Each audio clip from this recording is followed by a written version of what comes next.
अस्सलाम वालेकुम जनाब। सामने वालों को आवाज क्लियर आ रही है? मैं नजर आ रहा हूँ? बोर्ड नजर आ रहा है? ठीक है जी। ऑनलाइन वालों को आवाज, कैमरा और स्क्रीन तीनों चीजें क्लियर है? ऑनलाइन वालों को भी क्लियर है? कल बड़ा मजेदार सा वाकया हुआ। आप लोगों ने एक प्यारा सा पहला टेस्ट दिया। टेस्ट देने से पहले आप लोगों को बस हल्का सा गाइड किया गया था और बाकी हमने ख्वाहिश का इजहार किया कि आप लोग अपने तौर पे टेस्ट से टकराएं और अपने तरीके से उसे सॉल्व करने की कोशिश करें। फिर उसके बाद हम आज कुछ ऑफिशियल मैकेनिज्म पे गौर करें कि किस तरह से करना होता है, क्या मामला है, किस तरह से। दूसरी अहम खबर, कल आईकैप ने किताब अपलोड कर दी फाइनली। सिर्फ बिजनेस लॉ की थी। रात 1-2 बजे तक तो सिर्फ बिजनेस लॉ की आई हुई थी और कोई नहीं आई हुई थी। और मैं बड़ा खुश हुआ। मैंने कहा चलो जो सबसे ज्यादा जहां मसला था, अच्छा उसकी किताब अपलोड कर दी। ड्राफ्ट से बहुत ज्यादा चेंजेस नहीं है, थोड़ी बहुत है, लेकिन इसलिए अभी इसको लाइन बाय लाइन कंपेयर करना पड़ रहा है कि वो जो उन्होंने इशू किया था पहले ड्राफ्ट और अभी उसमें क्या है। तो मैंने एक काम किया है कि चलो किताब पे तो साथ साथ काम होता रहे, जो आने वाला चैप्टर है जो हम पढ़ने लगे हैं वो फुली अपडेट करके उस किताब के मुताबिक रातों रात ही उसे बना के, और अब आपको आज उसके हैंडआउट्स मिल जाएंगे इंशाल्लाह। तो ये पूरा हफ्ता हमारा आराम से निकल जाएगा। मीनवाइल मुझे थोड़ा सा टाइम मिल जाएगा, मैं उस पे बैठ के तेजी से काम कर लूंगा। मोस्ट प्रोबेबली तकरीबन अगले वीक के एंड तक मैं इस पोजीशन पे आ जाऊंगा इंशाल्लाह ताला कि किताब प्रॉपर तरीके से इशू हो सके। क्योंकि वो जाहिर है वो उसमें एक एक चीज को साथ साथ कंपेयर करना है। फिर मैंने सारे पिछले सवालों को देखने के कौन कौन सा अपडेट रह गया है, कौन सा नहीं, वो सारी चेंजेस से जो चीजें हुई हैं। फिर एमसीक्यूज तकरीबन कोई 800 के करीब है, उनको देखना है। यानी कि कोशिश ये है कि एक एंड पे एक किताब ऐसी बन जाए जिसमें पहले नोट्स का एरिया हो, फिर 2009 से लेके लेटेस्ट पेपर तक के सारे सवाल हो, उनके सॉल्यूशंस हो, और फिर हर चैप्टर के साथ कोई तकरीबन कोई ऑन एवरेज 80-90 के करीब, या मतलब कुछ जगह छोटे चैप्टर हैं तो उनमें जरा कम हो जाए। एक आध चैप्टर तो ऐसा है जो बिल्कुल ही खत्म हो जाता है शुरू होते ही। तो कोशिश करेंगे कि एक अच्छी क्वांटिटी आपको एमसीक्यूज की उसमें प्रैक्टिस में मिले। फिर आईकैप ने भी एमसीक्यूज कुछ ना कुछ इकट्ठे करके दिए हैं, वो थोड़े थोड़े से हर चैप्टर के साथ होता है, तो आप लोगों को एक कम्प्रीहेंसिव एक्टिविटी मिल जाए। तो आज अभी हम आपसे पहले जो चैप्टर पढ़ने जा रहे होंगे उसके हैंडआउट्स डिस्कस कर लेंगे। जो पिछला चैप्टर हमने पढ़ा है जैसा तवक्को थी उसमें से उन्होंने चीजें ऐड नहीं की, कुछ पीछे वाली चीजों में से उसको रिप्रेजेंट कर दिया। For example essentials of offer को एसेंशियल्स ऑफ ऑफर नहीं कहा, उन्होंने कहा ऑफर, ऑफर के important points to remember and additional points to remember. वही वाली बात जो पहले एसेंशियल्स ऑफ ऑफर में उन्होंने 8-9 पॉइंट्स बनाए हुए होते थे, अब उन्होंने कह दिया ऑफर, ऑफर के ये इंपॉर्टेंट पॉइंट्स हैं और ये एडिशनल पॉइंट्स हैं, ये दोनों याद रखने हैं। तो हम एडिशनल हो या मेन पॉइंट हो, जो भी हो, हमने तो उन सारे पॉइंट्स को ध्यान में रखना है। तो टेक्निकली हमें बस एक आध जगह थोड़ा सा प्लस माइनस करना पड़ेगा। तो आपने जो पढ़ा है वो तो बिल्कुल अल्लाह का शुक्र अपडेटेड है, लेकिन आपने जो हैंडआउट्स आपके पास हैं उसकी प्रेजेंटेशन और आईकेप की किताब की प्रेजेंटेशन में फर्क है। तो मैं कोशिश ये करूंगा कि अपनी किताब, अपने नोट्स, अपने हैंडआउट्स की सारी प्रेजेंटेशन आईकेप की किताब के हवाले से कर दी जाए। नहीं, ऑर्डर करने की जरूरत ही नहीं है। नहीं, ये फिजिकल तो अब देना बंद कर दिया ना उन्होंने, मेरी अंडरस्टैंडिंग यही है, अब बंद कर दिया है। तो अब ऑनलाइन ऑर्डर तो ऑनलाइन तो वेबसाइट पर अवेलेबल कर दिया उन्होंने, तो आप स्टूडेंट पोर्टल से जाके वहां से डाउनलोड कर सकते हैं, ऑर्डर कर सकते हैं। पक्की बात है, पैसे देके, पैसे देके। नहीं तो उससे बेहतर फिर वो तो बहुत सारे पैसे ले लेते होंगे। कितने पैसे रखे हैं? डिलीवरी चार्जेस भी होंगे। और तो किताब कितने की पड़ती है सबके बाद? ऐसे में एक मिनट,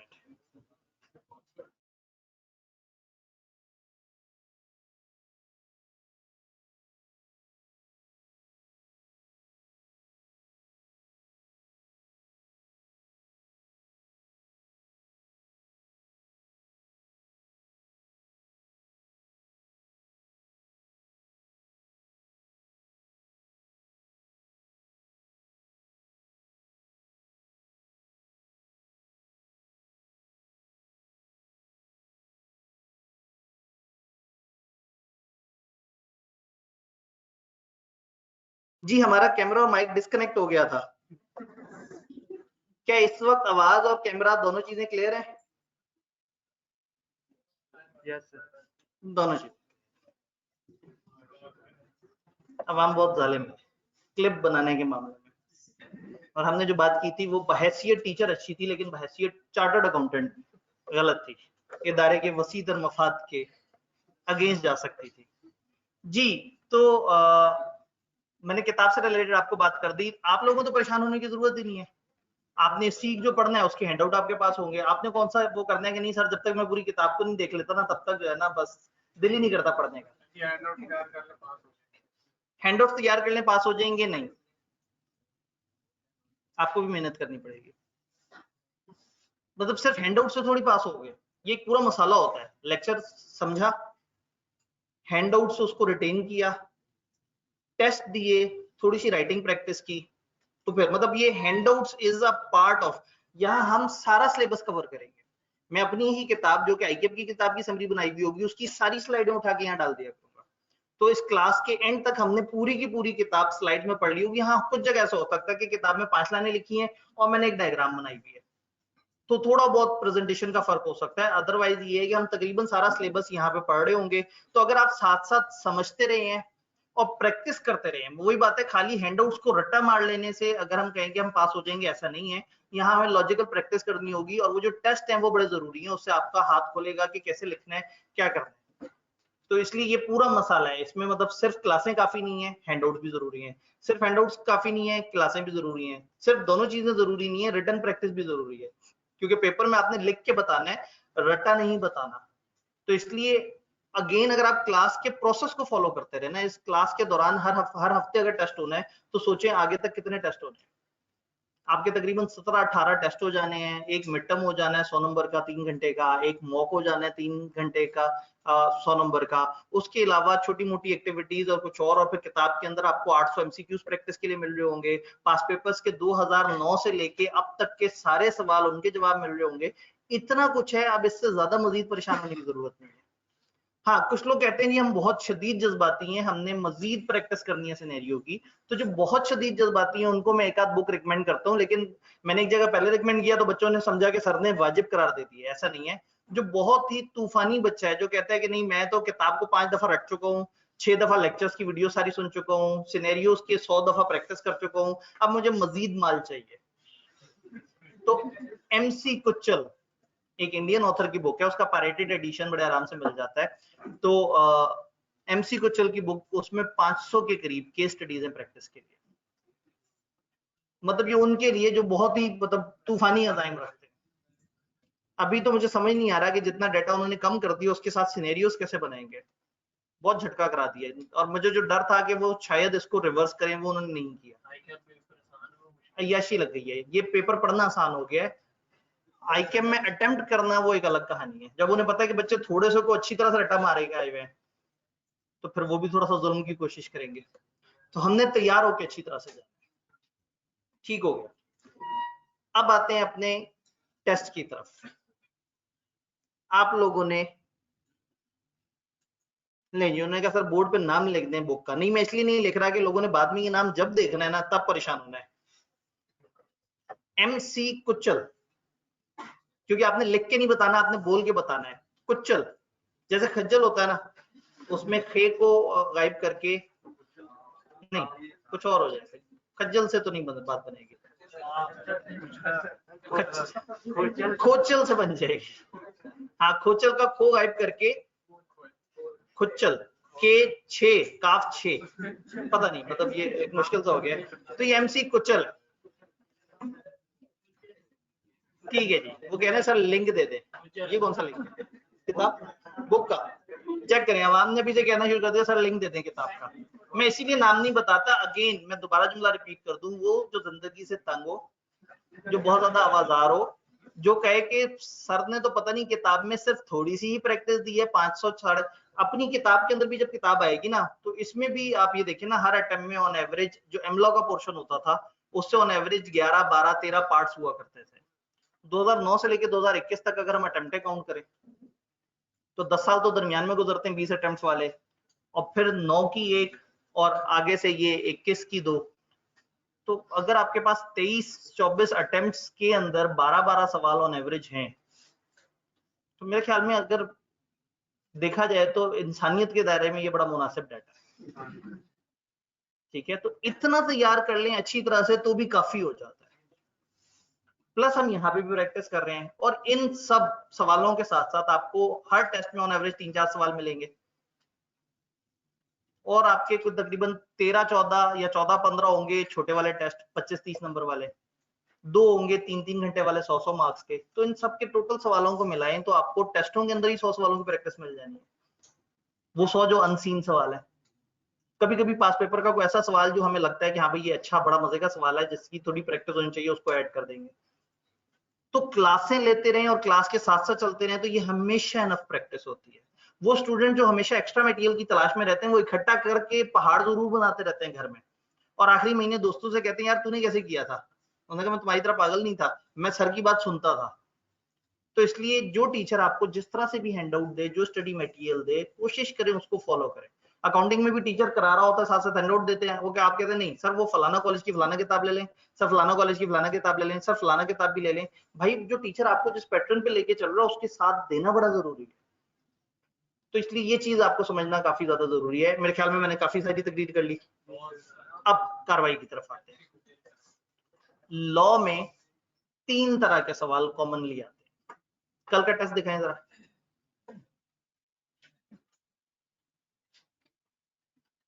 कल जो आपने टेस्ट दिया, अब इसमें कुछ लोग कहेंगे सर टेस्ट स्क्रीन पे दिखा दें तो बड़ी अच्छी बात है। ये वो लोग होंगे जिन्होंने टेस्ट नहीं दिया होगा, क्योंकि जिन्होंने टेस्ट दिया होगा जैसे ही मैं सवाल का जिक्र करूंगा तड़प जाएंगे फौरन से, हाँ हाँ सर वो वाला सवाल। तो इसलिए मैं स्क्रीन पे तो सवाल शो ही नहीं कर रहा। पहला सवाल था जिसमें हमने एक इंडिपेंडेंट सिचुएशन पे रिस्पॉन्स देना था, 3 नंबर। दूसरे सवाल में ऑफर एक्सेप्टेंस की डेट्स की वो जो कहानी थी उसमें हमने उलझाया उन्होंने। तीसरा सवाल था define acceptance when an acceptance is consider valid under contract act 1872।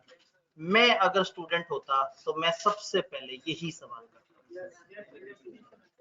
इसका मतलब है कि पेपर में याद रखें कि जब भी सीधा सवाल है पहले उसको करें, जल्दी भी होता है, कॉन्फिडेंस भी देता है, और नंबर्स भी अच्छे मिल जाते हैं। तो सबसे पहले तो इस 10 नंबर में से कोशिश करें कि 8-9 नंबर तो कहीं ना जाए, ये तो मैक्सिमम मिल जाए। एक्सेप्टेंस को बताना था, और कब एक्सेप्टेंस वैलिड कंसिडर होगी। देखिए ये नहीं कहा कि एसेंशियल्स ऑफ एक्सेप्टेंस बताओ, ये कह दिया बताओ एक्सेप्टेंस वैलिड कब होगी। तो कब वैलिड होगी, जब उसके एसेंशियल्स पूरे हो। अब एसेंशियल्स में कम्युनिकेशन के अंदर इतनी लंबी चौड़ी कहानी आ जाती है, 10 नंबर का सवाल है, तो अगर आप दरमियान हर पॉइंट का कुछ कुछ कुछ कुछ इंफॉर्मेशन दे देते तो काफी था। जिसने पूरा भी लिख दिया है उसको नुकसान कोई नहीं है। अब यहां से पहला असूल ध्यान में रखना है, पेपर में जब भी ज्यादा और कम में डाउट हो ज्यादा लिखना है।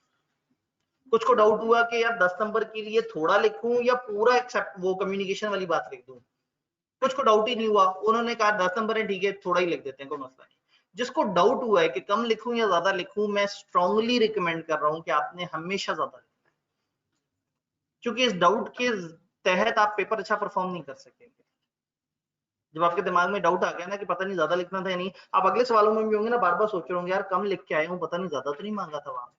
उस वक्त बैठ के ज्यादा लिखने में 2 मिनट लगने हैं सर, चीज याद की भी होती है ना, उस वक्त से 2 मिनट लगते हैं, उस वक्त लिखा जा सकता है। लेकिन उसको छोड़ के आगे चले जाना और पूरे पेपर में परेशान रहना, वो एक अच्छी ऑप्शन नहीं है।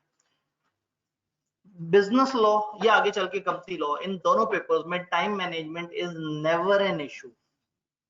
अकाउंटिंग में होता है, ज्यादातर थ्योरीज में होता है कि आपसे टाइम मैनेज नहीं होता, बट लॉ में पेपर वाले दिन आपको मेरा जुमला याद आ रहा होगा, आप 2 घंटे बाद फारिग होकर बैठे, क्योंकि आपको या तो सारा आता होगा। तो 2 घंटे में नॉर्मली लोग 80, 85, 90 का करके बैठ जाते हैं, और उसके बाद अगले 1 घंटे वो जो 15 नंबर का नहीं याद आ रहा उसी पे सोचते रहते हैं। और जिनको आता है वो वाकई 2 घंटे में फ्री हो चुके होते हैं इस एग्जाम से। इसको लिखने में बहुत ज्यादा टाइम नहीं लगता। कल आपने पहला टेस्ट दिया तो उस वक्त आपको जरा सोचने पे ज्यादा टाइम लगा, लेकिन आप देखें वो जो 10 नंबर वाला सवाल था वो कितनी जल्दी हो गया। 10 नंबर का मतलब है कि उसको 18-20 मिनट तो लगने चाहिए थे। तो अगर आपको चीजें आती हैं तो हार्डली 11 से 12 मिनट में वो सारा हो जाता है। तो इस पेपर में टाइम मैनेजमेंट इशू नहीं है। आप शुरू में पहले स्ट्रेट फॉरवर्ड सवाल करके रख लेते हैं, बाद में लॉजिकल सवालों के लिए मार्जिन रख लेते हैं। ये जो 10 नंबर का आपको सवाल दिया था, हमने आउट ऑफ पैटर्न दिया था। आईकैप सेज कि वो लॉ में मैक्सिमम बड़े से बड़ा सवाल देगा 8 नंबर का, लेकिन ये जुमला उसने तब कहा था जब पूरा बिजनेस लॉ था, दोनों कंबाइन थे। नया वाला पैटर्न अभी नहीं आया और नई गाइडेंस भी अभी नहीं आई। पुराने दौर में वो 8 नंबर से ज्यादा का सवाल देना मुनासिब नहीं समझते थे। 2014-15 से ऑनवर्ड उन्होंने एक रूल बना दिया था कि सवाल बहुत बड़े नंबर का नहीं। अब वो नया रूल क्या बनाते हैं वो एक अलग चक्कर है। तो सबसे पहले तो हो गया क्वेश्चन नंबर 3। इसको मैं कहूंगा कि ये एक प्योर रट्टे वाला सवाल था, सीधा सीधा सवाल था। एक टाइप 2 क्वेश्चन होता है जो कि देखने में लॉजिकल होता है बट होता स्ट्रेट फॉरवर्ड है। आए इसी सवाल को घुमाते हैं। What is acceptance? A company while entering into an agreement is very much unsure about what should be the level of the offer and what are the essential requirements after which we can consider that acceptance is valid. Kindly elaborate. मतलब वो ड्रामेबाजी की उन्होंने, आपको परेशान किया, मोटा सा paragraph बनाया, एंड पे पूछा क्या यार एसेंशियल्स चाहिए वो बता। तो कभी कभी सवाल ऐसा होगा जो देखने में लॉजिकल होगा लेकिन होगा नहीं। सामने स्क्रीन पे 3 तरह के सवाल और पहले से कुछ राइटिंग हुई हुई है। ये 2 बातें मैंने आपको बता दी थी कि एमसीक्यू आप एक पेज पे कर सकते हैं, और उसके अलावा हर नया पार्ट, हर नया सवाल ही नहीं, हर सवाल का नया पार्ट भी आपने फ्रेश पेज से कर, यहाँ पेज बचाने की कोशिश नहीं करनी। आईकैप में पेज बचाने की कोशिश नहीं करनी। चाहे 2 लाइनें लिखी हैं, बहुत दुख हो रहा है अगले सफे पे जाते हुए, चले जाते हैं। नंबर लूज होने का दुख जरा ज्यादा होता है। तो एक तो ये 2 बातें थी। दूसरा, 3 तरह के सवाल आपको लॉ में नजर आएंगे। पहले को हम कहते हैं नॉलेज बेस, अंग्रेजी में, और अपनी जबान में रट्टे वाले सवाल। दूसरा होता है सीम्स लॉजिकल। ये होता रट्टा है, दिखता लॉजिकल है।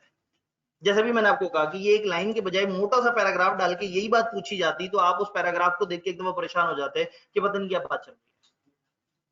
उसमें क्या करना है उसको भी देखते हैं। और तीसरा प्योर लॉजिकल, याद है जिसमें 3 स्टेप उन्होंने कहा था कि जो सिनेरियो आते हैं उसमें 3 चीजें जरूरी होती हैं। याद है एग्जामिनर कमेंट वाला लेक्चर? और जिसने ओरिएंटेशन मिस किया जरूर ओरिएंटेशन की वीडियो बाद में देख लें कैंपस इनसाइट पे, क्योंकि वो बड़ी जरूरी बातें थी जो हम कर रहे थे। तो ये 3 तरह के सवाल हैं, एक एक करके हर सवाल से निपटने का तरीका देखते हैं। एमसीक्यू मैंने आपको बता दिया। आईकैप में किसी सवाल को रीराइट नहीं करना होता, आपने सवाल दोबारा नहीं लिखना। बिला वजह का मार्कर इस्तेमाल नहीं करना। मार्कर मना नहीं है लेकिन पसंद भी नहीं है। आईकैप ने ये नहीं कहा कि आप मार्कर नहीं लिख सकते, लेकिन उन्हें अच्छा नहीं लगता। उन्हें लगता है कि ये वो एफएससी वाला पैटर्न लोग फॉलो कर रहे हैं कि बस हेडिंग दे दे के पागल बनाएंगे। तो आईकैप को बिल्कुल भी नहीं पसंद कि लोग मार्कर यूज करें। एक और वजह भी होती है, आप मार्कर यूज करते हैं वो गहरा होता है, पिछले सफे को स्कैन करते हुए उनको प्रॉब्लम होती है, क्योंकि आपके पेपर इलेक्ट्रॉनिकली मार्क होते हैं। आपका पेपर स्कैन होता है और स्कैन फॉर्म में, जिस तरह से हम टैबलेट पे लिखते हैं, उनके सामने शीशे पे वो पेपर आ रहा होता है, उसके ऊपर वो मार्किंग कर रहे होते हैं। तो इसलिए जब आप एंड के करीब जाएंगे तो मैं आप लोगों को 1-2 और गाइडेंसेस दूंगा कि ई मार्किंग वाले एग्जाम को करने की क्या एहतियात है, आपने कहाँ पे किस तरह से लिखना है, कौन सी एरिया पे लिखना है, कौन सी एरिया पे नहीं लिखना। अभी तो आगाज है, अभी तो बिल्कुल शुरू में है, तो आगे जाके उसकी भी प्रैक्टिस करेंगे। तो ये आपने जहन में छोटी छोटी सी बातें जहन में रखनी है। तो मार्कर यूज कर सकते हैं लेकिन ना करें, ज्यादा अच्छी बात है। मार्कर हो या पेन हो, बॉल पॉइंट हो, कलर ब्लैक होना चाहिए और जेल पेन नहीं होना चाहिए। जेल पेन एक उस तरह का पॉइंटर है जिसकी इंक फैलती है थोड़ी सी, तो वो उन्होंने मना किया। तो आप रिस्क ही ना लें, आप डायरेक्ट बॉल पॉइंट का वो करें। और अगर पॉइंटर हो तो बहुत ही बारीक निब वाला, जो कि पेन जैसी या बॉल पॉइंट जैसी राइटिंग करता हो, फैली हुई राइटिंग ना करता हो। और ये सारे ब्लैक कलर्स की बातें हो रही हैं इस वक्त, ब्लैक के अलावा और कोई कलर नहीं। तो ये चीज बड़ी जरूरी है कि हम इसको डिस्कस करें।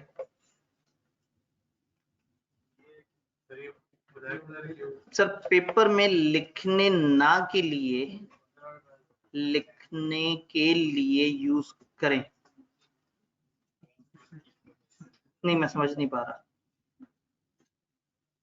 ठीक, ब्लैक की रीजन क्या है? ब्लैक की स्कैनिंग अच्छी होती है, क्योंकि आपका पेपर स्कैन होके आगे से चेक होता है। तो ब्लैक कलर स्कैन अच्छा होता है। कुछ अरसे तक ICAP ने कहा था अच्छा है कि ब्लैक से लिखें, अच्छा है। अब उन्होंने वाजिब कर दिया, ब्लैक से नहीं लिखेंगे आपका पेपर कैंसिल हो जाएगा। तो अभी से ही आहिस्ता आहिस्ता अपनी आदत बना लें, अपने बॉल पॉइंट्स के कलर बदल लें, अभी से ही काले रंग से दोस्ती कर लें। क्या आज वो क्या काला बॉल पॉइंट जो है वो खरीद साड़ी फरमाइश थे, वो ICAP वाला ऐसे ही है ना वो गाना मेरे ख्याल में। तो वो ICAP की अब फरमाइश है कि ब्लैक बॉल पॉइंट से दोस्ती कर लें। तो बजाय इसके कि पेपर में अचानक से गलती से आप ब्लू बॉल पॉइंट से लिख बैठे, अभी से ब्लैक से। पहला टेस्ट था, हमने भी जरा आपको तंग नहीं किया। आगे से जिसका ब्लू में पेपर हमें मिलेगा वो पेपर फौरन चेक हो जाएगा, ऐसे बड़ा आसानी। जिसने नए सफे से सवाल शुरू नहीं किया होगा तो वो वाला सवाल कैंसिल हो जाएगा जो नए सफे से शुरू, ताकि इससे पहले कि आपको ICAP बड़ी वाली तकलीफ दे, हम थोड़ी थोड़ी सी तकलीफें देते रहे। ये छोटी छोटी सी बातें पेपर में भूल जाती हैं, इसलिए बहुत जरूरी है। बहुत सारे बच्चे बड़ी अच्छी तैयारी के बाद ये हल्की सी बोंगियों की वजह से पेपर फेल करा बैठते हैं। एक क्वेश्चन के 2 पार्ट होते हैं, 2 पार्ट भी अलग-अलग। यकीन माने मैंने यही बताने की कोशिश पहले भी की और मैं अभी भी इस पे कायम हूँ। एक सवाल के अगर 2 पार्ट है, ये सामने कल टेस्ट आपने दिया, इसमें 1 और 2 लिखा हुआ था। इवन A का A1 और A2 हो तो भी अलग अलग सफा, उजाड़ देने हैं सफे, सत्यानाश फिर दे। MCQs का क्या करें बताएं, मैंने कल बताया था। एक सफे पे पहले तो देखें कि उन्होंने MCQs किस तरह से दी है, 1 से लेके 30 तक। नॉर्मली अभी तक पैटर्न है 30 उनका, यह हो सकता है उन्होंने नंबरिंग की हुई ABCD इस तरह से करके, जो भी उन्होंने नंबरिंग की है वही नंबरिंग अपने पास लिख दी 1 से 30 तक। जैसे हमारे इसमें था 1 से 8 था गलबन, 1 से 8 आपने 1 से 8 लिख दिया। पहले सवाल का ऑप्शन आपको लगा B है तो आपने 1 के आगे B लिख देना है बस, ना उसकी अंग्रेजी दोबारा लिखनी है ना सवाल की अंग्रेजी दोबारा लिखनी है, सिंपली 1 के आगे B लिखते हैं। कहीं आपको थोड़ा डाउट हो रहा है कि इसके अलावा दूसरा जवाब भी हो सकता था या कुछ और, या आप सोच रहे हैं कि इस रीजन से ये जवाब बनता है, इस रीजन से ये, B लिखने के बाद आगे ब्रैकेट में लिख दें बिकॉज ये वाली चीज ऐसे। अगर आपको लग रहा है ना कि इसको अगर यूं सोचें तो ये जवाब आ रहा है, यूं सोचें तो वो जवाब आ रहा है, तो जो आप सोच रहे हैं वो रीजन ब्रैकेट में देते हैं। जी जी, अगर आपने एक ऑप्शन लिखी और बाद में उसे कट करना चाहे तो उसे बड़े वाजे तरीके से कट करना है और उसमें आगे लिख देना है। ICAP में ओवर कटिंग का ना तो नंबर कटता है ना कुछ और, लेकिन ओवर कटिंग ऐसी हो कि पता लगे प्रॉपर ओवर कटिंग है कि हाँ भाई आपने उसे खत्म किया है। इसीलिए आप जब भी को पार्ट कर रहे हैं तो उसको करते हुए जरा मुनासिब बीच में वक्फा रखें और देखिए आपने शुरू में ऊपर लिखा 6-7 लाइनों में खत्म हो गया, सारा भी गलत हो गया, कोई बात नहीं, अगला पार्ट अगले पेज पे था, पूरे पे बड़ा सा क्रॉस लगाएं और नीचे दोबारा से लिखें। वो बिल्कुल माइंड नहीं करते, लेकिन ब्लैंको रिमूवर ये वाले काम नहीं करने हैं। ये प्रोफेशनल एग्जाम है, पता है यहाँ पे कई दफा एक सवाल होगा 6 नंबर का और जवाब में आपने सिर्फ 7 लाइनें लिखनी होंगी और हो गया पूरा। ये वो वाला इम्तिहान नहीं है कि 14 नुकात के ऊपर 20 सफ़े होने चाहिए। तो ये प्रोफेशनल इम्तिहान है, तो आपने प्रिसाइज रहना है, जिस तरह से नोट्स जिस तरह से प्रिसाइज होते हैं ना, इतना प्रिसाइज रहना है। जी MCQ भी काट सकते हैं। मार्जिन लाइंस आपको ड्रॉ करने की जरूरत नहीं है, पेपर आपको ऑलरेडी मार्जिन लगा लगाया मिलेगा, और अगर आपने ड्रॉ करने की कोशिश की तो गुमान ये है कि आप उस जोन में दाखिल हो जाएं जिसमें उन्होंने कहा है कि ये नो गो एरिया है। पेपर में ना उन्होंने कुछ बॉर्डर्स बनाए हुए, उन्होंने कहा इसके राइट पे, लेफ्ट पे, नीचे और ऊपर नहीं जाना। अभी पेपर जब आएगा तो मैं आपको दिखाऊंगा, पेपर पे ना कोड लगे हुए होते हैं, बार कोड लगे हुए होते हैं। अक्सर बच्चे बैठे होते हैं, सवाल का जवाब ध्यान में नहीं आ रहा होता तो सोचते हैं कि ये डब्बा पूरा होना चाहिए, जो बीच बीच में लाइंस हैं खाली, तो वो अपने ध्यान में बैठे उसे फिल कर रहे होते हैं। उसने स्कैनिंग में मदद करना है। अगर उस पर आपने लाइन लगाई और उनका वो कोड खराब हो गया, वो सफा आपका चेक नहीं हो सकेगा। तो इसलिए ना ये सारी बातें हमने बहुत आगे जाके करनी है, लेकिन आप मुझे आगे जाने तो देते नहीं। आप कहते हैं आज ही बता दें, आगे तो हमने दोबारा पूछना ही पूछना है, लेकिन आज भी तो मेरे ख्याल में हमने काफी गुफ्तगू की। अब ICAP वाले दिन क्या एहतियात करनी है, इसको हम एक फ्यूचर के उस वक्त के लिए रख देते हैं जब हम एक सफिशिएंट पेपर पढ़ चुके हो। 3 तरह के सवाल, नॉलेज बेस्ड, सीम्स लॉजिकल और लॉजिकल। इसमें हमारे पास इन 3 कैटेगरीज में आपके पेपर में 2 तरह की कैटेगरीज थी। जो तीसरा सवाल था वो टाइप 1 सवाल था, और जो बाकी 2 सवाल थे वो टाइप 3 सवाल थे जो लॉजिकल थे। लॉजिकल वो होता है जिसमें आपसे कोई ओपिनियन मांगा जाए, जरा बताओ सही हो रहा है या नहीं, बताओ क्या तारीख निकलेगी, बताओ ऑफर वैलिड हुई या नहीं हुई।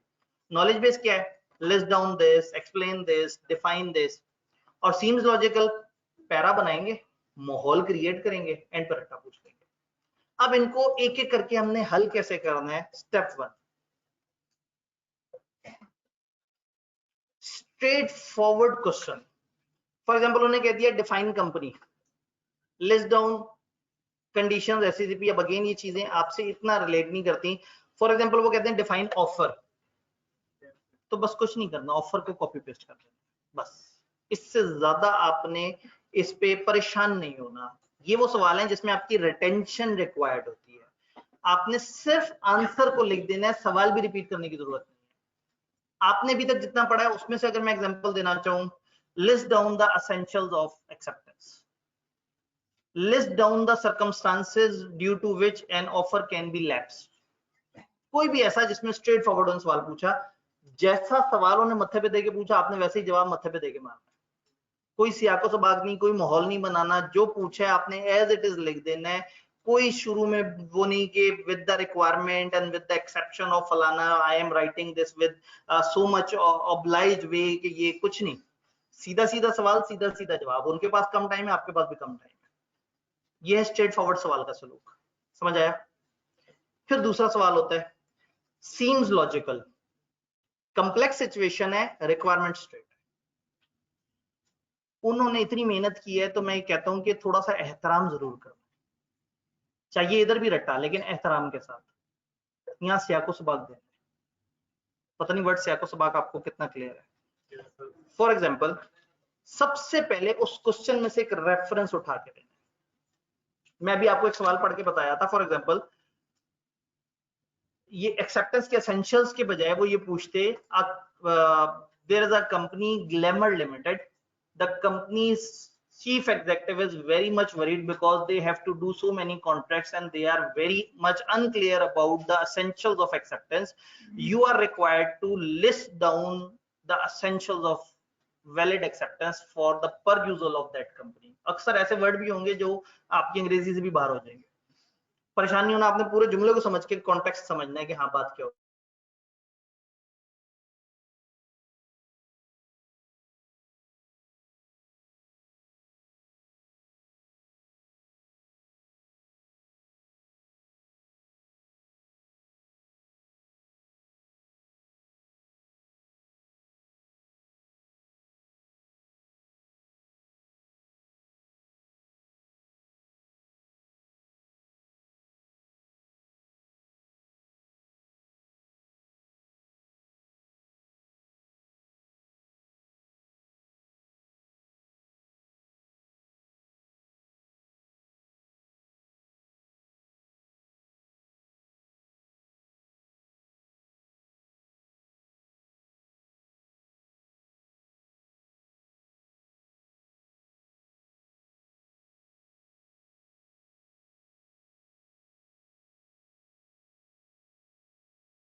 जी अभी आवाज, स्क्रीन और कैमरा के बारे में क्या कहती है शरीयत? सब ओके, जज्बात का मुजाहरा किया गया, अब क्लियर है, ठीक हो गया।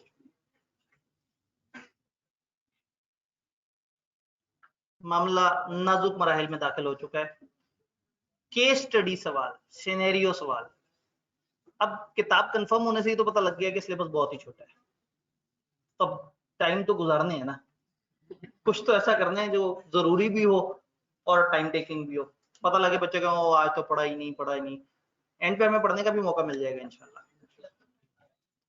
जी चैप्टर 18 ही है, बिल्कुल ऐसे ही है।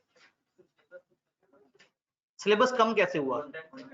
कंटेंट के अंदर। अब उन्होंने पता क्या किया, 3 लाइनें लिख के एकदम से कहते हैं इसकी कुछ एग्जांपल्स देते हैं, 13 एग्जांपल्स पेस्ट कर दिए, 1.5 सफे में टॉपिक खत्म हुआ 2 लाइनों वाला, क्योंकि नीचे तो एग्जांपल्स है। तो उन्होंने एक्स्ट्रा प्रैक्टिस क्वेश्चन पास पेपर में से सवाल उठा के डाल दिए। एक चैप्टर तो मैं देख रहा था 3 सफे में कुछ 17 सवाल थे पास पेपर के, और कोई 6 एग्जांपल्स थी, और बाकी चैप्टर का कंटेंट भी था। तो मैं करूंगा ये कि कंटेंट अलग कर दूंगा, एग्जांपल्स और पास पेपर्स अलग कर दूंगा, उससे जिंदगी आसान हो जाएगी। आपको पता होगा ये रट्टे वाली चीज है और ये प्रैक्टिस वाली चीज है, तो हैंडआउट आपको बड़े क्यूट से लगेंगे। एमसीक्यू का पैटर्न अभी तक आईकेप ने नहीं बताया, वो मॉडल पेपर आएगा तो वो बताएंगे। वापस इधर आते हैं क्योंकि आप लोग दूसरी तरफ ले जाते हैं मामला। लॉजिकल क्वेश्चंस जी, टाइप 2 का क्वेश्चन क्या था? ऑनलाइन वाले बेचारे परेशान हो गए थे। टाइप 2 में हमने कहा था कि सवाल सीधा नहीं होता, जवाब सीधा होता है। सवाल में उन्होंने थोड़ा सा घुमन गिरियां मचाई भी होती हैं कि जैसे हमने कहा कि ग्लैमर लिमिटेड वो परेशान है, उसको समझ नहीं आता, वो ज्यादा पढ़ी लिखी नहीं है, वो उसकी कंपनी के बड़े भी परेशान है। आप लॉ के एक्सपर्ट हैं, आपने जाके उन्हें बताना है कि एक्सेप्टेंस के एसेंशियल्स क्या होते हैं। तो पूछा एक्सेप्टेंस के एसेंशियल्स है, लेकिन मैंने जैसे कहा कि सवाल में ग्लैमर डालते हैं, ग्लैमर लिमिटेड, तब आप कहेंगे ग्लैमर लिमिटेड को हम ये फॉलोइंग एसेंशियल्स बताएंगे। इतना जरूर लिखना है जितना सवाल में उन्होंने उसका तस्करा किया है। सवाल में जिस कंपनी का, जिस बंदे का, जिस इदारे का नाम लिया हुआ है उसको रिलेट करके कि इसको हम ये बात बताएंगे, और नीचे as it is copy paste हुई अपनी रिक्वायरमेंट्स बता देंगे। नीचे वही यही वाला सवाल सिर्फ और सिर्फ इसके जवाब में एक लाइन ऊपर ऐड होती कि ये वाली कंपनी को हम ये तरीका बताएंगे। डन। टाइप 3 सवाल जो कि असल में परेशान करता है लोगों को, ये वो सवाल है जिसमें नॉर्मली ओपिनियन रिक्वायर्ड होती है, और इसका 3 स्टेप्स में जवाब है, और आईकेप ने भी अब यही सजेस्ट किया है कि आप इसको 3 स्टेप्स में करें।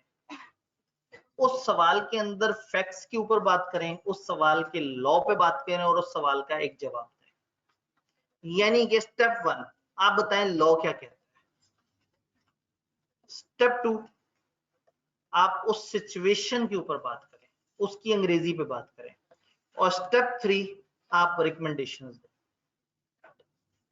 सवाल टेस्ट में आपने सवाल देखा, Batool offered to sell her flat to Saqib for 42 lakh. Batool ने साकिब को अपना फ्लैट 42 लाख में बेचने की पेशकश की। साकिब ने एक्सेप्ट कर ली offer and send a cheque of 15 lakh with a stipulation. Stipulation का मतलब रिक्वायरमेंट, एक condition.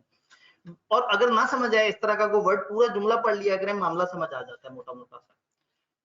with a stipulation to pay the balance in 24 equal monthly installment of 1,12,500 each। उसने कहा मैं 42 लाख में फ्लैट तुम्हें बेचना चाहती हूँ। उसने 15 लाख का चेक भिजवा दिया और बाकी खुद ही से 24 किस्तें भी कर ली। जो बतूल ने साकिब को की वो ऑफर थी, और साकिब की ये जो हरकत है ये क्या है, काउंटर ऑफर। ऐसा नहीं होना चाहिए था। ये जो उसने काउंटर ऑफर कर दिया, पिछली ऑफर फौत हो गई है। सवाल ने कहा explain whether it is a valid contract. अब इसका आसान जवाब है नो, और थोड़ा सा डिटेल से जवाब ये है कि आपने 3 चीजें बतानी है, कानून बताना है, सिचुएशन बतानी है, जवाब बताना है। आपको ये समझ आ गया कि कानून कौन सा लगेगा, काउंटर ऑफर वाला। पहले बताएं, पहले अपना रट्टा कॉपी पेस्ट करें। अगर एक ऑफर होती है और ऑफर के जवाब में काउंटर ऑफर हो जाती है तो पिछली ऑफर लैप्स कर जाती है। इसको यूं भी कर सकते हैं कि अगर एक्सेप्ट करने वाला एक्सेप्ट करते हुए कोई शर्त रख दे तो वो काउंटर ऑफर बन जाती है। जिससे ऑफर लैप्स हो जाते हैं। पहले कानून बता दिया, यहाँ आपका रट्टा काम आ गया, अब अंग्रेजी काम आएगी। इस सिचुएशन पे तबसरा करेंगे, आप कहेंगे यहाँ साकिब ने एक्सेप्ट करते हुए जो इंस्टॉलमेंट खुद ही से कर दी, ये उसने कंडीशंस ऐड कर दी, देयरफॉर ये साकिब ने काउंटर ऑफर कर दिया, ये बताया। आखिरी लाइन में लिख दिया therefore this is not a valid contract. 3 stages, बताएं कानून क्या कहता है, बताएं सिचुएशन में क्या हो रहा है, और एंड पे जवाब। आप पहले 2 को रिवर्स भी कर सकते हैं। बताएं सिचुएशन में क्या हो रहा है, साकिब ने जो ये हरकत की है, ऐसी हरकत काउंटर ऑफर कहलाती है। फिर लॉ बता दें, लॉ ये कहता है कि काउंटर ऑफर से ऑफर लैप्स कर जाती है। तो ये आप पे डिपेंड करता है। मैं रिकमेंड करूंगा कि पहले लॉ बताएं, पहले वो आपकी अंग्रेजी में ना फंसे, पहले आपके रट्टे से गुजरे, जो अच्छा होगा। अगर आपने डायरेक्ट उसको अपनी अंग्रेजी दिखा दी ना, तो वो फिर पूरा नीचे तक वो मुतासिर हो जाएगा कि आपको तो मतलब आपके नंबर काटना वाजिब है। तो सबसे पहले अपनी स्ट्रेंथ पे खेलें, जो याद करके बैठे हुए ना किताबी जुमला, पहले वो किताबी जुमला ऊपर लिख दिया, उसने वो देखा, उसका थोड़ा सा आप पे एतबार बना, 2 पैराग्राफ नीचे उसको एक लाइन में सोल्यूशन नजर आया, उसने वो भी देखा, उसने कहा सोल्यूशन भी सही दिया है, लॉ तक भी सही पहुंचा है। अब दरमियान की अंग्रेजी थोड़ी कच्ची पक्की कमजोर हो भी गई ना, तो बहुत ज्यादा दुख नहीं। लेकिन अगर आप डायरेक्ट अपनी अंग्रेजी से शुरू करवाते हैं तो 3 नंबर का पूरा सवाल खराब होने का खदशा था। अब ये है कि आपको 2 नंबर तो बहरहाल मिल जाएंगे, बहुत अच्छा इंसान हुआ और थोड़ा सा उसे लगा बच्चे ने कोशिश तो की है, 2.5 नंबर भी मिल सकते हैं। पूरे नंबर तब मिलेंगे जब आपकी इंग्लिश भी बहुत अच्छी हो। मेरी एग्जांपल अभी ये थी कि इंग्लिश थोड़ी कमजोर रह गई हो। मैं इस वक्त 70 to 80% ऑफ द ऑडियंस की बात कर रहा हूँ। ऑब्वियसली बहुत सारे लोगों की बड़ी अच्छी इंग्लिश होती है, लेकिन ऐसा नहीं है कि हमारी ख्वाहिश है कि बस वो बच्चे पास करें जिनकी इंग्लिश अच्छी है। तो इसलिए टीचर्स कॉमनली पढ़ाते हुए, इवन आप देखेंगे अकाउंटिंग के टीचर भी पढ़ाते हुए हल्के स्टूडेंट को जहन में रखते हैं। अक्सर लाइक स्टूडेंट कहते हैं वो क्या सर बात बार बार रिपीट कर रहे हैं, कई दफा उनके लिए भी फायदा होता है बार बार रिपीट होना, और टीचर की कोशिश होती है वो पूरी क्लास को साथ लेके चले। तो अगर आपकी इंग्लिश बहुत अच्छी है और आप अच्छे तरीके से एक्सप्रेस कर देते हैं, तो law is the only subject जहां पूरे नंबर भी आ जाते हैं।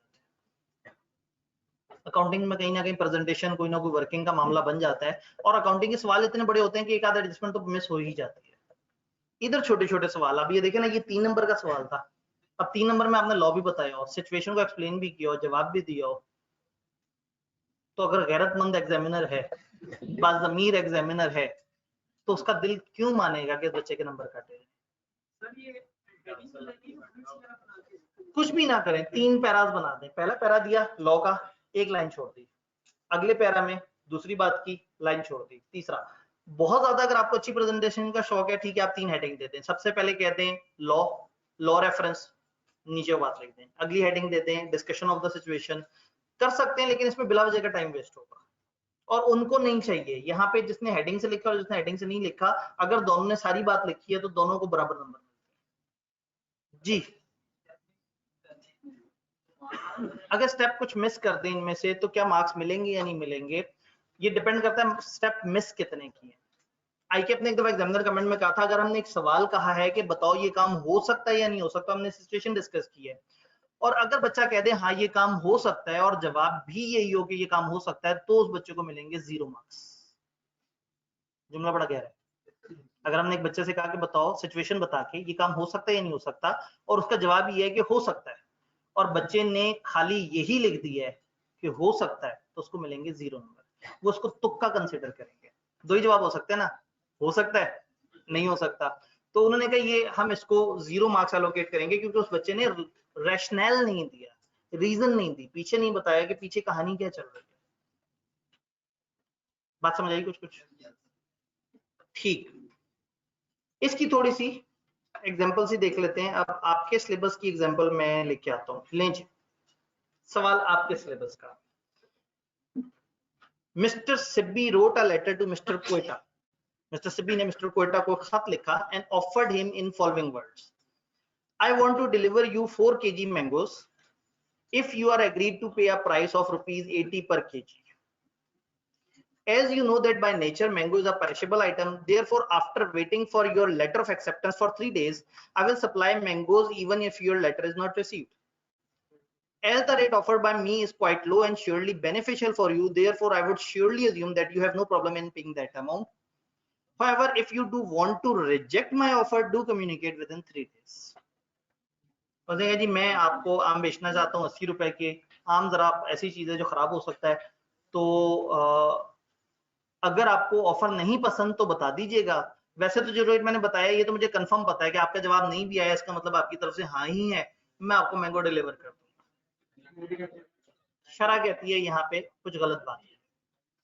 गलती ये है कि नेगेटिव कंफर्मेशन होती है। As per the requirement of contract act 1872, please specify any deficiency in the above offer, whether it can be graded a correct offer. क्या इसको हम एक ठीक ऑफर कह सकते हैं? नहीं।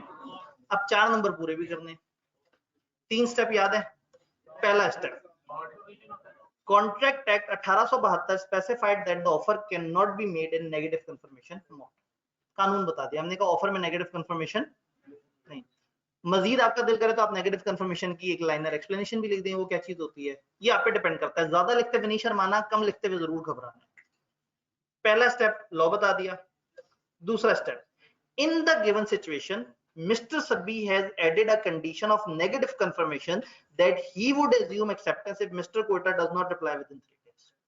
Mr. Sabbi ने जो हरकत की है वो यहाँ पे इस वजह से नेगेटिव कंफर्मेशन। ऊपर बता दिया कानून क्या कहता है, नेगेटिव कंफर्मेशन अच्छी चीज नहीं है। नीचे मिस्टर सिब्बी ने जो हरकत की है वो नेगेटिव कंफर्मेशन है। आखिरी, therefore it would not be graded as a proper offer। इसको हम ऑफर, ये आखिरी लाइन भी ना सवाल से निकल आती है। सवाल ने जो आपसे कहा होता है बताओ ये ऐसे है या नहीं, तो आप कह देते हैं हाँ ये ऐसे है। तो सिर्फ और सिर्फ इन 3 स्टेप में से दरमियान के स्टेप में आपको अपनी इंग्लिश पे थोड़ा सा जोर देना पड़ेगा। क्या बात समझ आई? अगेन अभी क्योंकि पहला वीक हुआ, पहला टेस्ट हुआ और पहले टेस्ट से पहले मैंने आपको बताया भी नहीं था। अब यहाँ पे देखें, ये पहला वाला सवाल मैंने आपको बताया, दूसरे में तारीखों वाला मामला था। हम टेस्ट के आपको सॉल्यूशंस भी दिया करेंगे। अक्सर सॉल्यूशंस को हम इस फॉर्मेट पे अमेंड कर देंगे और अक्सर सॉल्यूशन हम वो दे देंगे जो कि उस तरह के सवाल का एक मतलब टिपिकल आपको पता लग जाए। वो सॉल्यूशन का मतलब होगा सजेस्टेड सॉल्यूशन है कि आपको यहाँ से आइडिया पिक करना था, तो आप अपने जवाब को वहां से मैच भी कर सकेंगे। बाद में आपको पेपर चेक होके मिल जाएगा तो भी काम चल जाएगा। लेकिन बताना मकसद ये है कि these are the ideal steps जिससे आप आईकेप में पेपर सॉल्व करें। तो 3 तरह के सवाल, प्योर रट्टे वाला, जैसा सवाल वैसा जवाब है, 1-2 लाइनों का सवाल, सीधा सीधा जवाब जो उन्होंने सवाल पूछा है। दूसरे में पैरा बनाया मोटा सा और सवाल पूछा सीधा सा, तो आपने एक लाइन में बस एहतराम किया, उसमें से बीच में से एक जुमला लिखा और नीचे अपना रट्टा पेश कर दिया। और तीसरी तरह का सवाल प्योर लॉजिकल सवाल है। अब जैसा सवाल है अब आपने उसके हिसाब से फिर खेलना है, 3 हिस्सों में डिवाइड कर देना है। तो उससे ये है कि आपको नंबर्स भी मैक्सिमम मिल जाएंगे और आपको वो जो इंग्लिश वाला मामला है, अगर ये सब कुछ मैं एक ही पैराग्राफ में लिखने की कोशिश करता तो मैं खुद उलझ जाता अपने जुमले। तो कोशिश करें 3 हिस्सों में तोड़ दें। और अब आईकेप के एग्जामिनर ने खुद कहा कि भाई ये हमें 3 चीजें चाहिए होती हैं आपके सवाल। डन सर, अगर हम क्वेश्चन 1 के अंदर ये लिखें कि कॉन्ट्रैक्ट लीगल बाइंडिंग से बनता है, तो गिवन सिनेरियो में लीगल बाइंडिंग, सुने ये एक अहम बात है, मैं आपको बता दूं। याद है हमने कहा था एग्रीमेंट में लीगल बाइंडिंग होगी तो वो कॉन्ट्रैक्ट बनेगा। फिर मैं एक और जुमला आपको कहा था, वो याद रखना और ज्यादा जरूरी है। अब हम ये तब तक एज्यूम करते रहेंगे कि लीगल बाइंडिंग है जब तक सवाल हमें खुद से नहीं बता देता। यानी अगर सवाल कहता है ना ए ने बी को ये ऑफर किया, बी ने एक्सेप्ट कर लिया, अब उस गहराई में नहीं उतरना कि क्या इनका साइन हुए थे या नहीं हुए थे, क्या स्टैम्प पेपर थे या नहीं थे, क्या गवाह थे या नहीं थे। लीगल बाइंडिंग कैसे क्रिएट होती है हमारे सिलेबस में, जबानी मोटा मोटा हमें पता है ना, स्टैम्प पेपर होता है, गवाह होते हैं, लेकिन हमारे सिलेबस ने नहीं बताया कि लीगल बाइंडिंग कैसे क्रिएट होती है। तो जब भी आपको पेपर में कोई सिचुएशन दी हुई हो, यू हैव टू एज्यूम कि लीगल बाइंडिंग है, अनलेस कि उन्होंने खुद कहा कि इन्होंने कोई लिखत पढ़त नहीं की और कोई गवाह भी नहीं है, और ऐसा वो नहीं कहते। तो ये चीज अब आपने ऑटो पे अज्यूम करनी है कि इस चीज पे आरोप नहीं लगाना कि यहाँ पे वो साइनिंग तो हुई नहीं, यहाँ पे गवाह तो मौजूद नहीं थे। ये आपको ऑटो पे अजम्पशन लेना होगा कि जो भी सिचुएशन आपको दी गई है कहीं ना कहीं लीगल बाइंडिंग तो होगी। डन। जहां बिल्कुल फंस जाए, कुछ ना समझ आ रहा हो, तो चले आपके पास एक हरबा ये है, लेकिन बहरहाल वी हैव टू अज्यूम की लीगल बाइंडिंग पूरी हो रही है। डन हो गया। कहानी को आगे बढ़ाते हैं, यहां तक आपको चीज समझ आई जी? सब क्लियर है? क्वेश्चन 2 का फर्स्ट पार्ट इसके अंदर फिर लॉस पहले सारे बयान करने हैं जी। अब देखें उन्होंने कहा कि कम्युनिकेशन और एक्सेप्टेंस कब कंप्लीट होगी, तो आपको पता है वो 2 ही लाइनों में आप बता देते हैं कम्युनिकेशन एज पर फलाना तब कंप्लीट होती है, एज पर फलाना तब कंप्लीट होती है। और नीचे फिर बताते हैं कि इसने इस दिन खत भेजा, उसने उस दिन रिसीव किया, तो इस दिन एक्सेप्टेंस उसकी नजर में कम्युनिकेट हो गई, इस दिन उसकी नजर में कम्युनिकेट हो गई। इसका जवाब इन्हें कब तक मिलेगा भाईजान? इसका जवाब बुक शॉप पे मौजूद है। ठीक है जी, ग्रुप में भी शेयर कर दिया जाएगा और ये बुक शॉप पे भी रख दिया जाएगा, ताकि आपको जरा एक थोड़ा सा पैटर्न समझ आ जाएगी किस तरह से है। इस वक्त जो मेरा मकसद है वो ये बताना है कि किसी भी तरह का सवाल हो, आपको ये पता लग जाए कि वो टाइप 1 है, 2 है या 3, उसको आपने उस पैटर्न के मुताबिक सॉल्व करना है। डन। आज चूंकि इतनी सारी बातें हुई हैं तो वो लाइव स्ट्रीमिंग वालों से मैं पेशगी माजरत कर लूं, मैं नीचे एंड पे नहीं आ सकूंगा, क्योंकि यहाँ अब हमें थोड़ी सी और बातें करनी है, ताकि घर जाके बच्चे बहुत ज्यादा अय्याशी ना बनाएं, उनको कुछ तो पढ़ने का हो उनके पास। चैप्टर 2 हमने जितना पढ़ा हमने ज्यादा पढ़ लिया है, और अब जो किताब आई है उसमें कुछ चीजें माइनस हुई भी है। तो इस वक्त जो ज्यादा पढ़ लेने पे हमें कभी भी दुख नहीं होना चाहिए, हम आगे चलते जाएंगे। जब किताब आएगी तो मैं उस वक्त आपको किताब समेत रिकंसाइल करवा दूंगा कि अब आपने चैप्टर 2 में से क्या क्या चीजें प्लस माइनस कर दी। प्लस तो कुछ नहीं होना, माइनस होना, प्रेजेंटेशन का फर्क है, लॉजिकली सारी वही बात है। तो इसीलिए हमने सबसे पहले उस चैप्टर पे हाथ डाला था जिसमें पता था कि इसमें से मतलब इसके कॉन्सेप्ट्स के साथ कुछ नहीं कर सकते, सिर्फ उसको प्रेजेंट ऊपर नीचे कर दिया। और चैप्टर 3 आपको आज जो मिल जाएगा वो रिवाइज हैंड आउट होंगे जो आईकेप की किताब के मुताबिक है। तो 4 सफे का चैप्टर होगा नोट्स के मुताबिक, और 2 सफे पे उसके पास पेपर के सवाल होंगे फॉर प्रैक्टिस। कहानी को थोड़ा सा शुरू करते हैं। बुक शॉप पे भी अवेलेबल है और ग्रुप में भी मैसेज हो गया है। आपकी बुक कब आएगी? फैसल भाई आप थोड़ा सा लेट आए हैं, आप रात के वक्त जरा ये वाली रिकॉर्डिंग सुनिएगा। तो बिल्कुल शुरू में मैंने कोई 10 मिनट इसके ऊपर गुफ्तगू की है। डन हो गया। Validity of contract and agreement, याद है हमने कहा था ऑफर होती है, एक्सेप्टेंस होती है, एग्रीमेंट बनता है, एग्रीमेंट से आगे कॉन्ट्रैक्ट तक का सफर होता है। कोई भी कॉन्ट्रैक्ट या कोई भी एग्रीमेंट वैलिड कब होगा, इनवैलिड कब होगा, इसके लिए हम क्या डिफरेंट वर्ड्स इस्तेमाल करते हैं, क्या हम डिफरेंट बातें करते हैं, किस तरह की चीजों को हमने देखना है। तो यहाँ पे हम थोड़ा सा आगे बढ़ने की कोशिश करेंगे कि क्या क्या तरह के अरेंजमेंट हो सकते हैं। चंद words, void agreement, void agreement. Void का लफ्ज आपके लिए शायद थोड़ा सा नया है। वॉइड, वॉइड का मतलब गलत, वॉइड का मतलब मनसूख, वॉइड का मतलब बातिल, वॉइड का मतलब नकारा, वॉइड का मतलब मेरे ख्याल में काफी कुछ होता है। वॉइड जी वो वेकेंट है,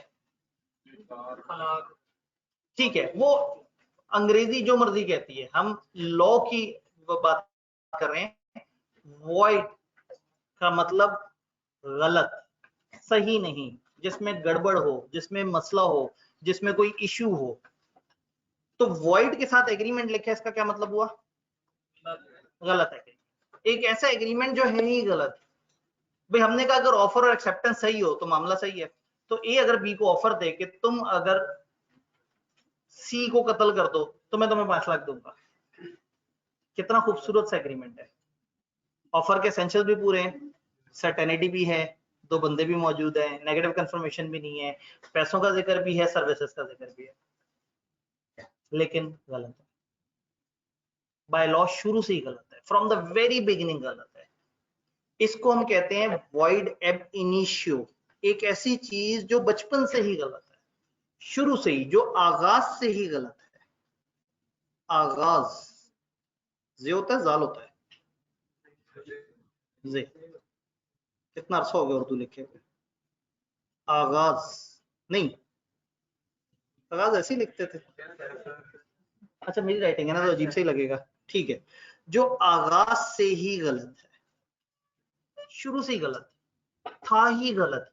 ए ने बी से अगर एग्रीमेंट की चर्च बेचने का की है, कत्ल करने का की है, कोई ऐसी बात की है जो है ही शुरू से गलत, तो ये एग्रीमेंट कभी भी एनफोर्सेबल नहीं हो सकेगा। याद है, वो एग्रीमेंट जिसको बाय लॉ हम एनफोर्स कर सके वो कॉन्ट्रैक्ट बनता है। तो an agreement not enforceable by law is said to be void. और सर वॉइड नहीं, इसको हम कह देते हैं void ab initio. Legal words अक्सर लॉ में आते हैं। वॉइड एब इनिशियो का मतलब है ऐसा वॉइड जो हमेशा से वॉइड था। ये एग्रीमेंट पहले दिन से जिस दिन बना गया था उसी दिन ही गलत था, तो इसको हम कहेंगे वॉइड एग्रीमेंट। एक वॉइड एग्रीमेंट कभी भी कॉन्ट्रैक्ट की शक्ल इख्तियार नहीं कर सकता क्योंकि वो एग्रीमेंट ही गलत है। एग्रीमेंट सही होगा तो फिर हम आगे चल के देखेंगे बाकी एसेंशियल्स पूरे हो रहे हैं नहीं हो रहे। कॉन्ट्रैक्ट तक के तो काफी सारे एसेंशियल्स है ना, अभी तक हमने पढ़ा ऑफर और एक्सेप्टेंस, और इनको मिला के क्या कहते हैं, एग्रीमेंट। तो अब ये जो एग्रीमेंट है ये ही सही नहीं है तो कॉन्ट्रैक्ट आगे बन ही नहीं सकेगा। तो जो एग्रीमेंट सही है उसे मैं वैलिड एग्रीमेंट कह दूंगा, और जो एग्रीमेंट शुरू से ही गलत है उसे वॉइड कह दिया जाएगा। एक काम कर देते हैं, हैंड आउट डिस्ट्रीब्यूट करना शुरू कर देते हैं क्योंकि डिस्ट्रीब्यूट होते होते भी टाइम लग जाएगा। कोशिश कीजिएगा कि हैंड आउट के बाद भी मेरी तरफ उतनी तवज्जो से ही देखते रहें। पता लगा आपके बस इतना सा ठीक है ये तो हम कर लें। वॉइड एग्रीमेंट समझ आया? ऐसा एग्रीमेंट जो शुरू से ही गलत है। ऑनलाइन में आवाज क्लियर है?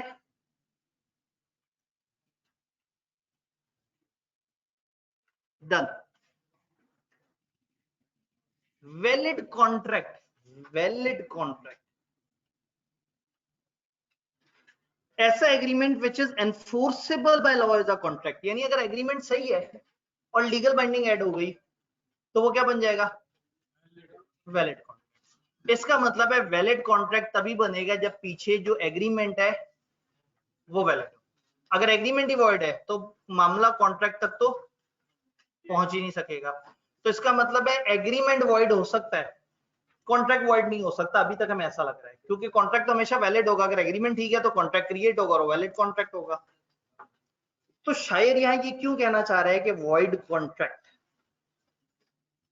अब उसने वॉइड बोला है, वॉइड एब इनिशियो नहीं बोला, उसने वॉइड बोला है, वॉइड एब इनिशियो नहीं बोला।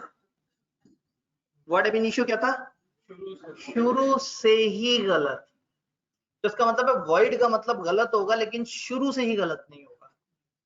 ए ने बी को लाहौर में कहा कि मैं तुम्हें 100 पतंगे बेचूंगा और तुम मुझे इतने पैसे दोगे, बी मान गया। उस वक्त लाहौर में कानून नहीं पास हुआ था कि पतंगे बेचना खरीदना मना है। एग्रीमेंट वैलिड था, कॉन्ट्रैक्ट वैलिड था। 4 दिन बाद कानून आ गया कि पतंगे बेचना मना। तो अब मैं कहूंगा कि ये कॉन्ट्रैक्ट वॉइड हो गया। वो वॉइड था, वो था ही वॉइड, तो हमेशा से गलत था। और इसके बारे में क्या कह रहा हूं, हो गया। ये हो गया बड़ा इंपॉर्टेंट है। एक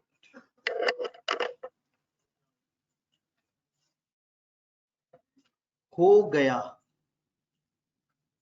बाद में हो गया।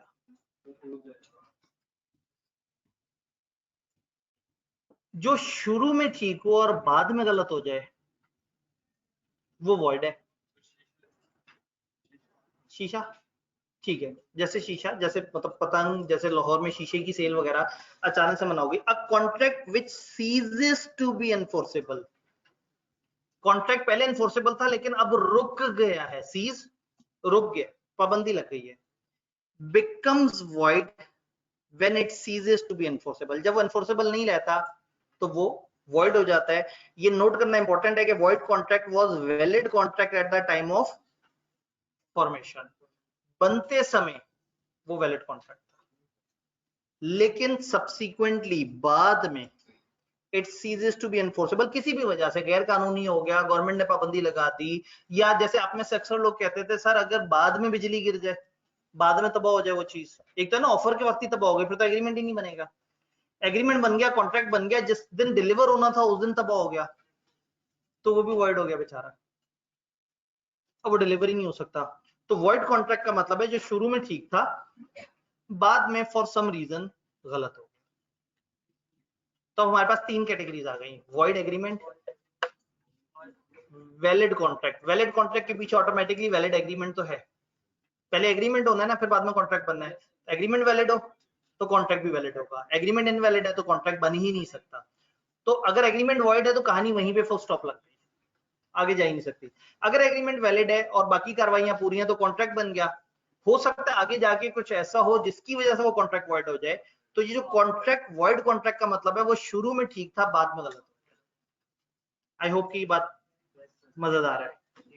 एक इससे मिलता जुलता आज का आखिरी concept, voidable contract. Void able, जो वॉइड हो सकता है। फर्ज करें ए और बी के दरमियान कॉन्ट्रैक्ट हुआ और उस कॉन्ट्रैक्ट में ए ने बी पे जुल्म कर दिया, नाइंसाफी कर दी, उसके कुछ हकूक छीन लिए।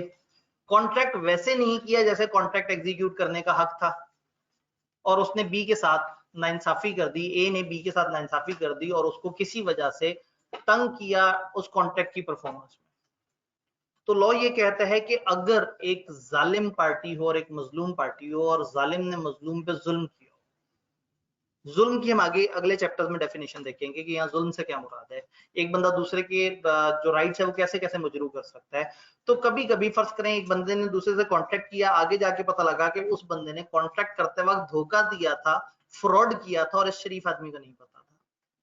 और अब जब इसे पता लग गया तो कानून इसको कहेगा कि तुम एग्रीव पार्टी हो, एग्रीव्ड, मुतासरा पार्टी, मजलूम पार्टी, और वो जो जुल्म कर रही है वो डिफॉल्टिंग पार्टी है, डिफॉल्ट करने वाली पार्टी। तो लॉ उस वक्त मजलूम को ये इख्तियार दे देगा कि भाई ये कॉन्ट्रैक्ट में तुम्हारे साथ नाइंसाफी हुई है, तुम बताओ क्या तुम कॉन्ट्रैक्ट आगे चलते रहने पे रजामंद हो। तो ये जो मजलूम आदमी है वो बताएगा कि क्या वो इस कॉन्ट्रैक्ट को वैलिड कंसिडर करना चाहता है या वो इस कॉन्ट्रैक्ट को वॉइड कंसिडर करना चाहता है। वॉइडेबल कॉन्ट्रैक्ट ऐसा जिसमें कॉन्ट्रैक्ट में से एक पार्टी जिसके साथ नाइंसाफी हुई हो उसको ये ऑप्शन मिल जाए कि देखो तुम्हारे साथ जुल्म हुआ है, तुम बताओ, तुम कह दोगे तो हम इस कॉन्ट्रैक्ट को मनसूख कर देंगे। तुम्हें अगर लगता है चलो ठीक है जो गलती हो गई माजी में ठीक है, अब आपको कोई मसला नहीं, तुम चाहोगे तो चीजें ऐसी चलती रहेंगी।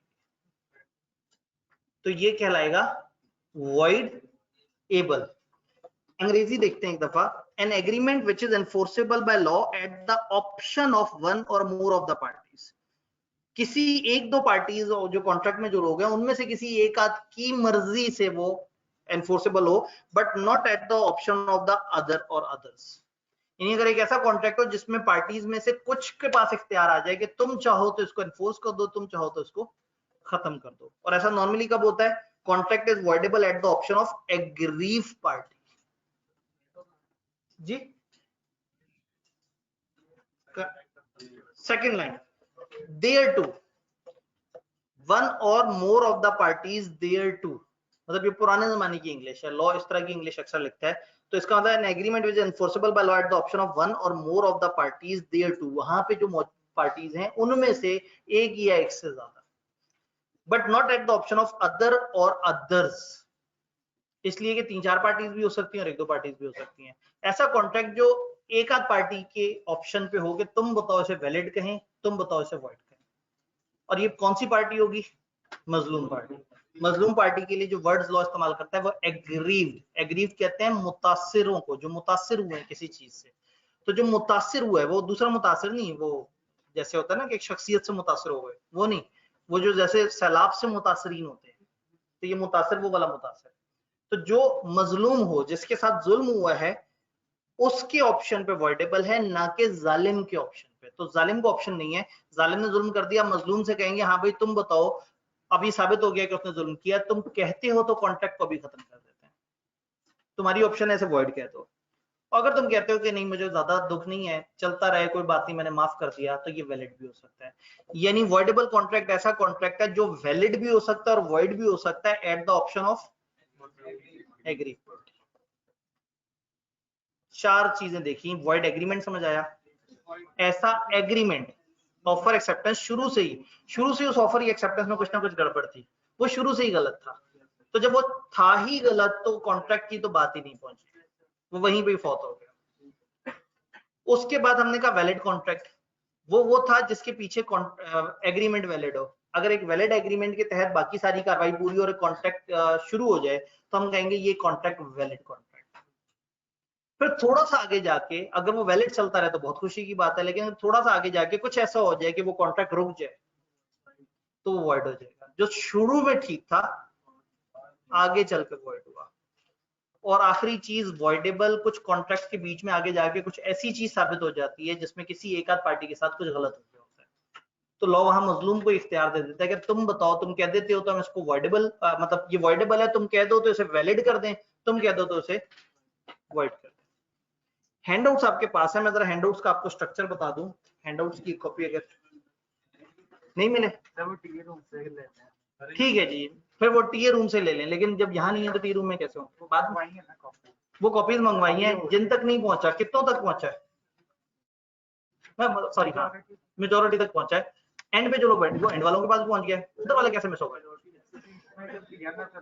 बीच बीच में से? तो चले, जिन तक नहीं पहुंचा वो उन्होंने बताया कि नीचे टीए रूम में इजाफी कॉपियां तेजी से वहां पे पहुंच जाएंगी, तो आप मेरे ख्याल में जब तक नीचे पहुंचेंगे शायद उसके आसपास वहां पे अवेलेबल होगा।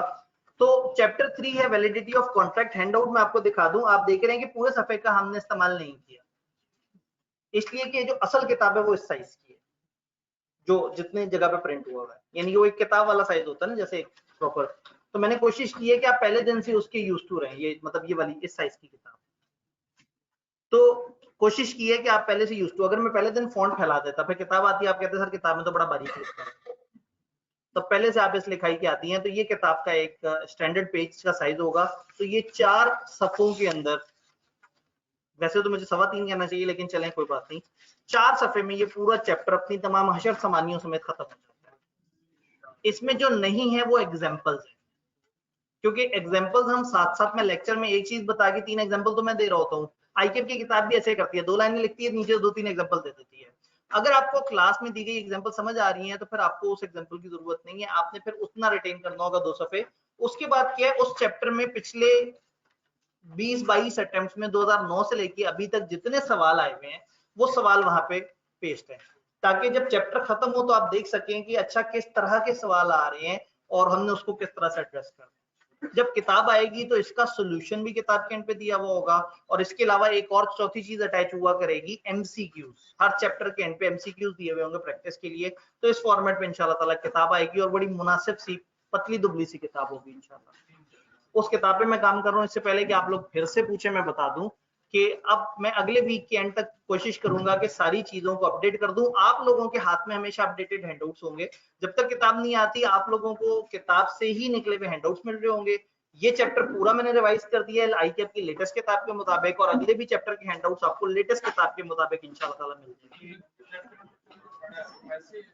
जी चैप्टर 2 जो पढ़ा है मैंने आपको बताया, उसमें प्रेजेंटेशन की चेंज है। किताब आएगी तो वो शक्ल चेंज हुई भी होगी। जिस दिन किताब आएगी मैं आपको ओपन करके बता दूंगा कि चैप्टर 2 में हमने जो चीजें पढ़ी थी, कंटेंट तो वही है, तरतीब ऊपर नीचे है, हेडिंग्स थोड़ी सी, हेडिंग चेंज है, बातें वही है, आपने नोट किया होगा। सिर्फ उसको बस जिसने काम किया उसने ये भी तो बताना था ना उसने काम किया। मंडे को छुट्टी दे रहे हैं, मंडे की छुट्टी एक शर्त पे हो सकती है, अगर सैटरडे को टेस्ट दें तो। एक भाई ने कहा सर मंडे को छुट्टी दे रहे हैं, ये बड़े चालाक भाई हैं, इनको पता है कि ट्यूसडे को ईद मिलादुन नबी की छुट्टी है और पीछे संडे है। अब एक ठीक है, तो ये मंडे की छुट्टी तब मिल सकती है जब आप सैटरडे पे टेस्ट देने का वादा करें, और जो ना आए सैटरडे वाले दिन टेस्ट देने वो जुर्माना। फिर अगर जुर्माने का रूल रखना है तो फिर छुट्टी कर लेते, लेकिन फिर उस वाले वीक जिसका मंडे ऑफ किया होगा उसका सैटरडे ऑन कर दो, तो देखे ना 2 छुट्टियां हो जाएंगी। हमने अपने लेक्चर तो नहीं ना खराब कर। ठीक है जी, चले अभी तो आगे गुफ्तगू इस पे चलती रहेगी। बस पहला वाला आपने डब्बा पढ़ना है, शुरू में वो एक बॉक्स नहीं अभी हमने नहीं पढ़े ना, आप पढ़ लेंगे आगे आगे जाए तो सही। वॉइड एग्रीमेंट अभी हमने आगे जाके एक चैप्टर में पूरी लिस्ट पढ़नी है कौन